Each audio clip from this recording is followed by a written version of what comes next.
വേണുഗോപാൽ ഇപ്പോൾ മാധ്യമങ്ങളെ കാണുകയാണ്. അദ്ദേഹത്തിന്റെ വാക്കുകൾ.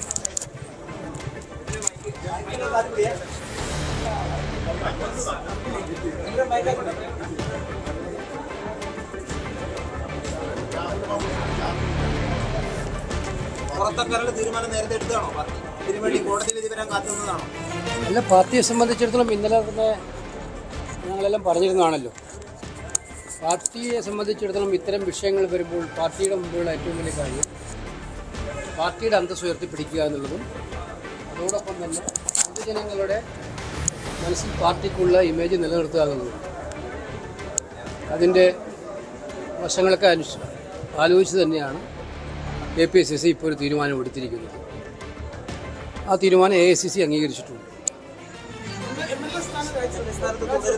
അല്ല, അത് അദ്ദേഹമാണ് തീരുമാനിക്കേണ്ടത്. ഇനിയിപ്പോൾ അദ്ദേഹം കോൺഗ്രസ് പാർട്ടിയിൽ നിന്ന് ഇത് നമ്മൾ മനസ്സിലാക്കേണ്ടത് ഒരുപാട് സംഭവങ്ങൾ കേരളത്തിലുണ്ട്. ഞാനിപ്പോൾ അതൊന്നും ഓരോ പേരുകളെടുത്ത് പറയാനൊന്നും ഉദ്ദേശിക്കുന്നില്ല. ആ സംഭവങ്ങളിലൊന്നും ആരും എടുക്കാത്ത ഏറ്റവും ധീരമായൊരു നടപടിയാണ് കോൺഗ്രസ് പാർട്ടി ഈ പ്രാവശ്യം എടുത്തിരിക്കുന്നത്. ആരോപണം ഉണ്ടായപ്പോൾ തന്നെ പാർട്ടിയിൽ നിന്ന് സസ്പെൻഡ് ചെയ്തു. യൂത്ത് കോൺഗ്രസിൻ്റെ പ്രസിഡന്റ് സ്ഥാനത്ത് നിന്ന് മാറ്റി നിർത്തി. അതോടൊപ്പം തന്നെ വളരെ ശക്തമായിട്ടുള്ള നിലപാട് മുന്നോട്ട് കൊണ്ടുപോവുകയും ചെയ്തു. ഇപ്പോൾ ഏറ്റവും ഒടുവിൽ മെലിഞ്ഞാന്നാണ്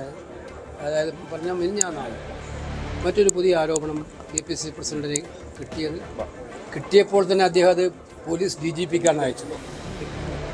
അദ്ദേഹത്തിന് കിട്ടിയ ഒരു ആരോപണം അദ്ദേഹം പൂഴ്ത്തി വെക്കുകയല്ല ചെയ്തത്, അല്ലെങ്കിൽ അദ്ദേഹം ഏതെങ്കിലും നേതാക്കന്മാർ ഡിസ്കസ് ചെയ്യരുത്. അദ്ദേഹത്തിന് കിട്ടിയ ആരോപണം 1-2 മണിക്കൂറുകൾക്കകം തന്നെ അദ്ദേഹം സംസ്ഥാന പോലീസ് DGP, പോലീസ് ഭരിക്കുന്നത് ഞങ്ങളല്ലല്ലോ, CPM-ൻ്റെ ഇല്ല, അപ്പോൾ അവർ ഭരിക്കുന്ന അന്വേഷണം.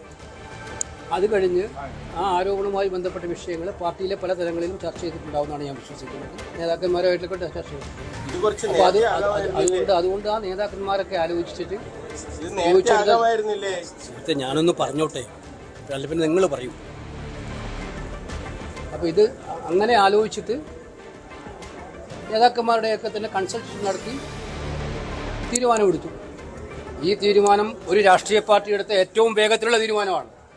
കേരളത്തിൽ ഒരുപാട് തീരുമാനങ്ങൾ ഇതുപോലുള്ള തീരുമാനങ്ങൾ കണ്ടിട്ടുണ്ട്. തീരുമാനമേ എടുക്കാറില്ല പല പാർട്ടികളും, സംരക്ഷിക്കുകയാണ് പതിവ്. സംരക്ഷിച്ചില്ല എന്ന് മാത്രമല്ല, ഏറ്റവും എക്സ്ട്രീമായിട്ടുള്ള ആക്ഷനിലോട്ട് കോൺഗ്രസ് പോയി. ഇത് ഏറ്റവും വേഗത്തിലെടുത്ത ഒരു തീരുമാനം തന്നെയാണിത്. അതിനകത്ത് പാർട്ടിയിൽ എടുക്കേണ്ട ഒരു ഇമ്മീഡിയറ്റായി നടത്തേണ്ട ചില കൺസൾട്ടേഷൻ നടത്തി എന്ന് വിളിച്ചാൽ ബാക്കിയൊന്നുമില്ല. കൃത്യമായ സന്ദേശമാണ് കോൺഗ്രസ് ഈ കാര്യത്തിൽ നൽകിയിരിക്കുന്നത്. ഇതാണ് എനിക്ക് പറയുന്നത്. അല്ല, ഈ കാര്യത്തിൽ വരും ദിവസങ്ങൾ കാണാമല്ലോ.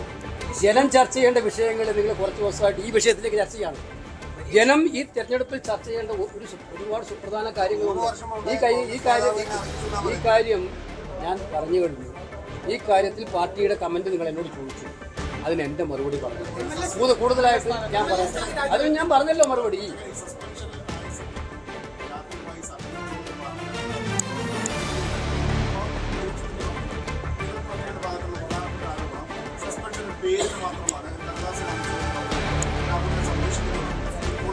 അല്ല, അതെങ്ങനെയാണ് പറയുന്നത്?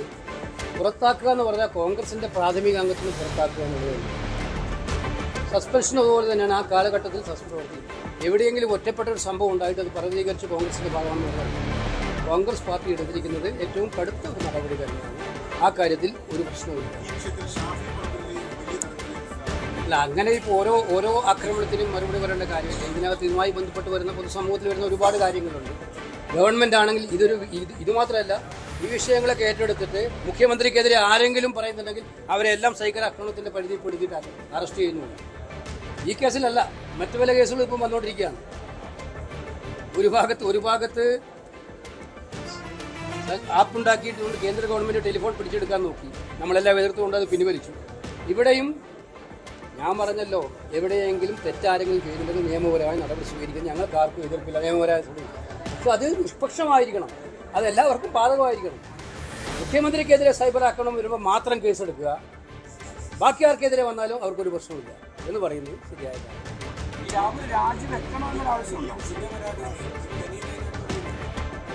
അല്ല, അതിൻ്റെ വിശദാംശങ്ങളിലേക്കൊന്നും പോകാൻ ഇപ്പം ഞാൻ ആഗ്രഹിക്കുന്നില്ല. ഞങ്ങളുടെ പാർട്ടിയെ സംബന്ധിച്ചിടത്തോളം ഇപ്പം രാഹുൽ പാർട്ടിക്ക് പുറത്താണ്.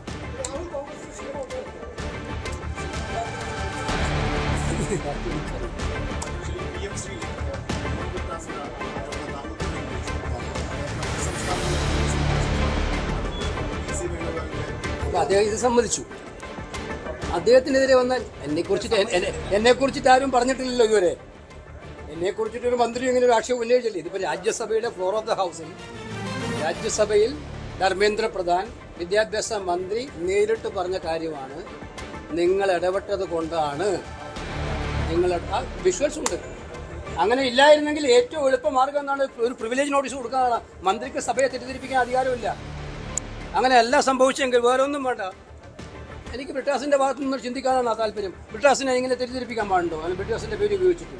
അപ്പോൾ ചെയ്യേണ്ട ഇമ്മീഡിയറ്റ് മാർഗം file a privilege notice against the education minister. ആർക്ക് സഭയെ തെറ്റിദ്ധരിപ്പിക്കാത്ത അധികാരം അത് കൊടുക്കാത്തില്ല. ശരി, അദ്ദേഹം ഇല്ലാത്തപ്പോഴല്ല ഇത് പറഞ്ഞത്, അദ്ദേഹത്തിന്റെ സാന്നിധ്യത്തിൽ വെച്ചാണ് പറഞ്ഞത്. കെ.സി. വേണുഗോപാലാണ് പ്രതികരിച്ചത്. എന്തായാലും പാർട്ടി ഉചിതമായ നടപടിയെടുത്തു എന്നതാണ് കെ.സി. വേണുഗോപാൽ വിശദീകരിക്കുന്നത്. പക്ഷേ എന്തുകൊണ്ട് MLA സ്ഥാനം രാജിവെക്കാൻ ആവശ്യപ്പെടുന്നില്ല എന്നത് അദ്ദേഹത്തിന്റെ തീരുമാനമാണ്. അദ്ദേഹം തീരുമാനമെടുക്കട്ടെ എന്നതാണ്. പക്ഷേ കോൺഗ്രസ് ഇപ്പോഴും MLA സ്ഥാനത്ത് നിന്നുള്ള രാജി ആവശ്യം എന്തുകൊണ്ട് ഉന്നയിക്കുന്നില്ല എന്ന ചോദ്യം കൂടി ഉയരുകയാണ്.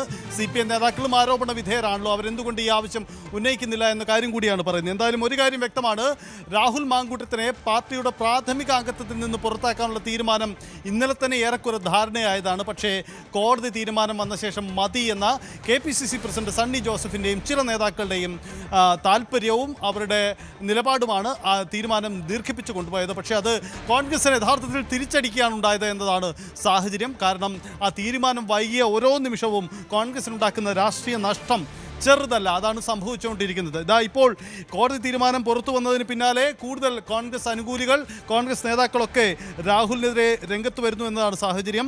സമൂഹ മാധ്യമങ്ങളിലൂടെയും അല്ലാതെയുമായി ഇവരൊക്കെ നിലപാടറിയിച്ചു കൊണ്ടിരിക്കുകയാണ്. പക്ഷേ എന്തുകൊണ്ട് ഈ നിലപാടറിയിക്കാൻ മടിച്ചു എന്ന ഒരു വിഷയം കൂടിയുണ്ട്. ചിലരെങ്കിലും പരസ്യ നിലപാടെടുത്തവരുണ്ട്. എന്തായാലും നേരത്തെ റിനി ആൻഡ് ജോർജ് പറഞ്ഞതുപോലെ കരഞ്ഞുകൊണ്ട് അവർ തന്നെ നിലപാട് പറയുകയാണ്. രാഹുലിനെതിരെ ചില കാര്യങ്ങൾ തുറന്നു പറഞ്ഞതിൻ്റെ പേരിൽ സൈബർ ഇടത്ത് അല്ലാതെ അവർ നേരിട്ട ബുദ്ധിമുട്ടുകൾ റിനി ആൻഡ് ജോർജ് പറയുന്നു. എന്തായാലും ചില സഹോദരിമാർക്ക് തൻ്റെ ഈ തുറന്നു പറച്ചിൽ നീതി കിട്ടാൻ ഇടയാക്കുന്നുണ്ടെങ്കിൽ അത് ഒരു അവസരമായി കരുതുന്നു, തൻ്റെ നിയോഗമായി കരുതുന്നു എന്നതാണ് റിനി ആൻഡ് ജോർജ് എടുത്തിരിക്കുന്ന നിലപാട്. എന്തായാലും ഈ വിഷയത്തിൽ കടുത്ത പ്രതിസന്ധിയിലേക്ക് കോൺഗ്രസ് രാഷ്ട്രീയ നേതൃത്വം കടക്കുന്നു. രാഹുൽ മാങ്കൂട്ട കടക്കുന്നു. ഇതാ ഇനിയുള്ള മണിക്കൂറുകളിൽ നമ്മൾ കാത്തിരിക്കുന്നത് രാഹുലിൻ്റെ അറസ്റ്റ്, അതല്ലെങ്കിൽ രാഹുലിൻ്റെ കീഴടങ്ങൽ. ഇതാണ് കാത്തിരിക്കുന്നത്. ഈ കഴിഞ്ഞ 9 ദിവസമായി ഒളിവിൽ കഴിഞ്ഞ പാലക്കാട് MLA രാഹുൽ മാങ്കൂട്ടം ജാമ്യത്തിനാണ് ശ്രമിച്ചത്, മുൻകൂർ ജാമ്യത്തിനാണ് ശ്രമിച്ചത്. ഇതിനുവേണ്ടി നിയമനീക്കങ്ങളായിരുന്നു. കഴിഞ്ഞ 2 ദിവസങ്ങളിലായി നടന്ന വാദങ്ങൾക്കൊടുവിൽ രാഹുലിനെതിരായ കോടതി വിധി വരുന്നതോടുകൂടി ഇനി ഒളിവിൽ നിന്ന് പുറത്തു വന്നേ പറ്റൂ, മാളത്തിൽ നിന്ന് പുറത്തിറങ്ങണം രാഹുൽ മാങ്കൂട്ടത്തിൽ എന്നതാണ് സാഹചര്യം. കർണാടകയിലാണോ അതല്ലെങ്കിൽ തമിഴ്നാടിൻ്റെ മറ്റു മേഖലകൾ